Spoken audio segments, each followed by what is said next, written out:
نوح نجی اللہ کشتی میں سوار ہو کر جودی پہاڑ پر ٹھہر کر سجدہ ریز ہو جاتے ہیں.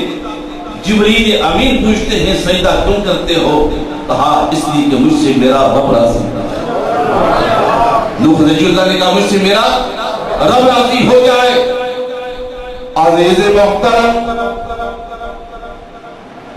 سیدنا ابراہیم خلیل اللہ علیہ السلام 40 دن آگ میں رہ کر کسی کی مدد نہیں مانگتے. پوچھا جبریل نے کیا کر رہے ہو؟ کہا اس لیے آگ میں رہتا ہوں کہ مجھ سے میرا رب راضی ہو جائے. مجھ سے میرا. اسماعیل ذبیح اللہ چھری کے نیچے گردن لٹا رہے ذبح ہو رہے وہی تو نہیں تھے. پوچھا کیوں گردن لٹا دی؟ کہا اس لیے کہ مجھ سے میرا باپ ابراہیم اور میرا رب راضی ہو جائے. موسیٰ کلیم اللہ کا حضور پر جا کر 40 دن قیام کر کے کہتے ہیں مجھ سے میرا رب راضی ہو جائے. یونس علیہ السلام مچھلی کے پیٹ میں رہ کر آیت کریمہ پڑھ رہے ہیں اس لیے پڑھ رہا ہوں کہ مجھ سے میرا رب راضی ہو جائے. بات یہ ہوئی کہ آسمان و زمین والے، مشرق و مغرب والے، شمال و جنوب والے سب کے سب اس بات پر ڈٹ کے کہ ایسی عبادت کرو کہ ہم سے ہمارا رب راضی ہو جائے.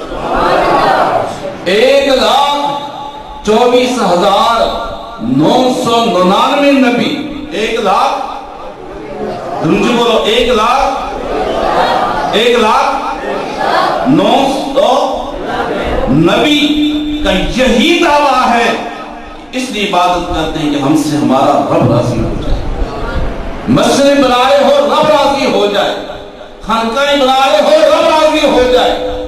لیکن قربان جائیں محمد عربی کی ذات پاک پر قربان جائیں کہ رب ہو کر 1.25 لاکھ نبیوں کا رب ہو کر، جنت کا رب ہو کر، جہنم کا رب ہو کر، کائنات کا رب ہو کر، وحدہ لا شریک رب ہو کر، ابد الآباد باقی ذات رب ہو کر فرما رہے ہیں کہ میں رب ہو کر یہ کہتا ہوں کہ تم اس لیے عبادت کرو میری. میں رب ہو کر کہتا ہوں کہ اے محمد تو راضی ہو جا. وَلَسَوْفَ يُؤْتِيكَ رَبُّكَ فَتَرْضَىٰ. اے محمد میں رب ہو کر کہتا ہوں تو راضی ہو جا. رب محمد کو راضی کر رہا ہے، کائنات رب کو راضی کر رہی ہے. تو خود اندازہ لاؤ کہ محمد کی شان کیا ہے، محمد کا مقام کیا ہے، محمد کا مرتبہ کیا ہے. حضرت خواجہ نظام الدین اولیاء محبوب اللہ دہلی رحمت اللہ علیہ، حضرت خواجہ نظام الدین اولیاء محبوب اللہ دہلی رحمت اللہ علیہ کے ایک خلیفہ تھے، بہت بڑے خلیفہ تھے، بہت بڑے خلیفہ تھے. کیا تھی؟ بہت بڑے خلیفہ تھے. انہوں نے ڈیرا لگایا مسجد نبوی کے بعد. مسجد 6 ماہ قیام کیا مسجد نبی کے بعد. نماز مسجد نبی نہیں پڑھتے اور سلام جنت البقیع کرتے. نماز مسجد سلام. میری بات آپ کو سمجھ آ رہی ہے؟ جی ٹھیک ہے. نماز کہاں پڑھتے، سلام کہاں کرتے. ایک دن رات کو جب سو کے میرے سنیو بھائیوں سنو بڑی قیمتی بات کر رہا ہوں آپ سے، خدا کا بہت قیمتی بات کر رہا ہوں. ایک دن سو کے خواب دیکھتے ہیں کہ ایک مخلوق ہے نورانی، اسمان سے اتری ہے، وہ جنت البقیع کے اندر سے جنازے نکال کر باہر لے کر دفن کر رہی ہے، اور باہر کی قبرستانوں سے جنازے نکال کر مشرق سے مغرب سے شمال سے جنوب سے جنازے لے کر جنت البقیع میں دفن کر رہی ہے. میری بات کو آپ سمجھے؟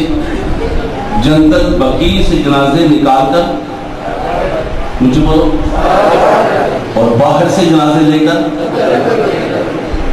خواجہ نظام الدین اولیاء محبوب الہی دہلی رحمۃ اللہ علیہ کے خلیفے نے ان کا ہاتھ پکڑ کر کہا مجھے بتاؤ یہ کیا چکر ہے, یہ کیا ایمرجنسی ہے, کیا ہلچل ہے, یہ کیا مصیبت ہے, یہ کیا معاملہ ہے.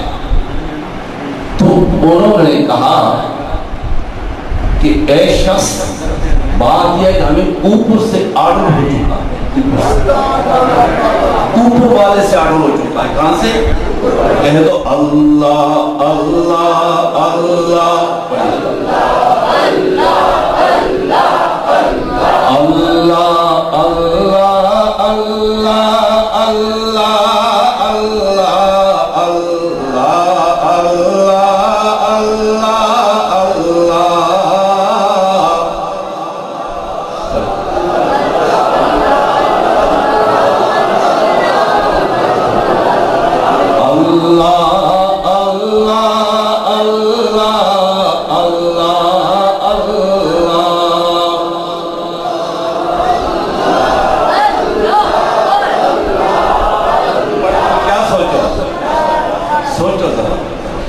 کچھ بھی نہیں تھا وہ اللہ تھا, کچھ بھی اور کچھ بھی نہیں رہے گا وہی اللہ رہے گا.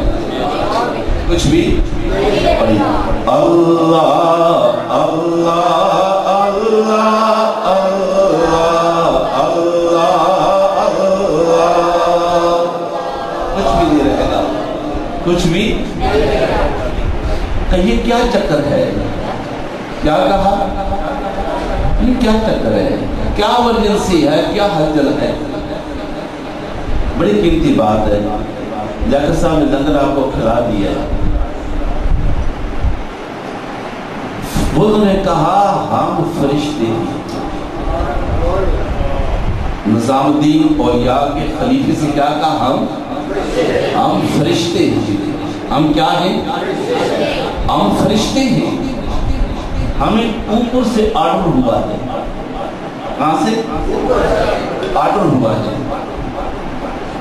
کہ جس کے دل میں محمد کی محبت ہے وہ اگر مشرق میں بھی دفن ہے تو اس کو جنت البقیع میں دفن کر,